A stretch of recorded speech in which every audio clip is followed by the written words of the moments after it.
Guten Abend. Good day. My name's Keith Stambaugh. I'm a 40 plus year living historian that basically got tired of 18th and 19th century. And with the destruction of all the reenactments and stuff, I decided to start doing my own thing. 17th century. Now, years ago, I did 17th century back home in Florida in St. Augustine, which was pretty easy to do. Here in Kentucky, it's non-existent. I'm doing it anyways, mainly more along the lines of trekking. Now, 17th century German is it's going to be my subject. To be more specific, 17th century Bavarian colonist in the English colonies of the 17th century, of which I've found little to very little information. Yeah, the word German's here. A lot of folks may argue that the Germans didn't start showing up until early part of the 18th century. I beg to differ. There's more than enough evidence that we showed up very early in the 17th century. So there that is. Anyways, as a old living historian, reenactor, I'm going to start working with the tools, equipment, clothing. You got to forgive, this is new garb, and every garb doesn't come already broken in. You got to get it and break it in. So that's one of the things I'm not doing. By the way, my garb that I've got, both my shirt, my Dutch slops, and I know there's different names for them, were made by St. Augustine Millinery. And he did a great job. It's very period. So mine's all linen. You go between linen and wool on a lot of them. I still have some threads that need to be taken out. But he did an excellent job on making it very period, very loose, and which is a big thing with ordering your clothing through the mail, is it tends to show up designed for a beanpole.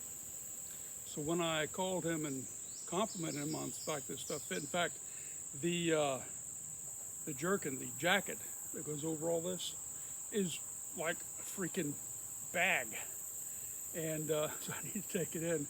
But I said something to him about it, and I thanked him for the fact that it wasn't so skinny I could get in it.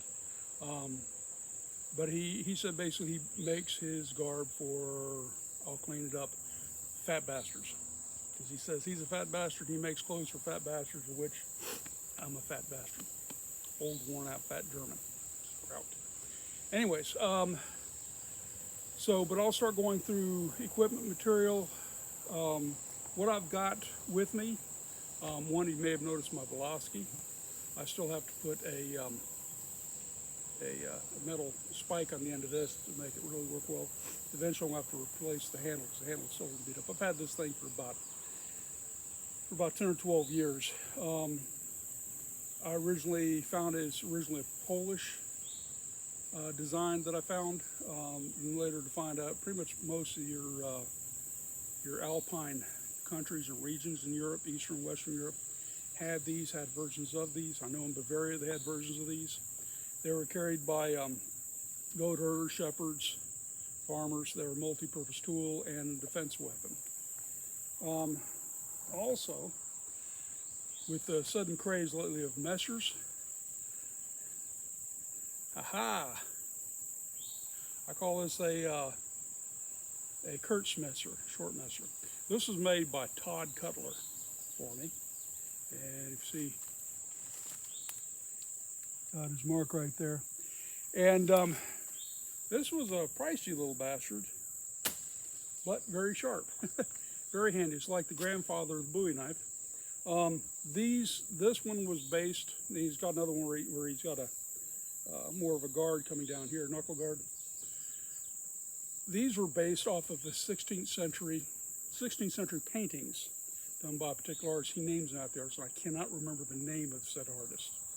But When I got this, I took it out because I was clearing land at the time for a chapel and building, and put this thing to use. I also received a cold steel grossmesser.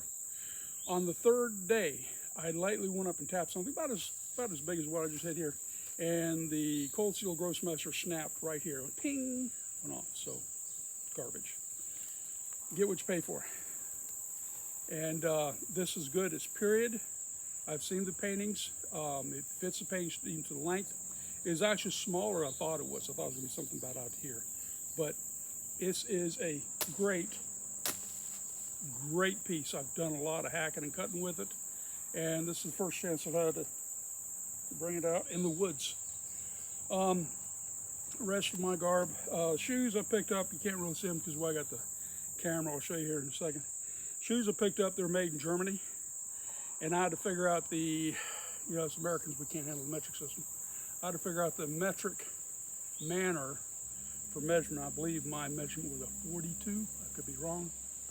But I wear like a 10.5 double E.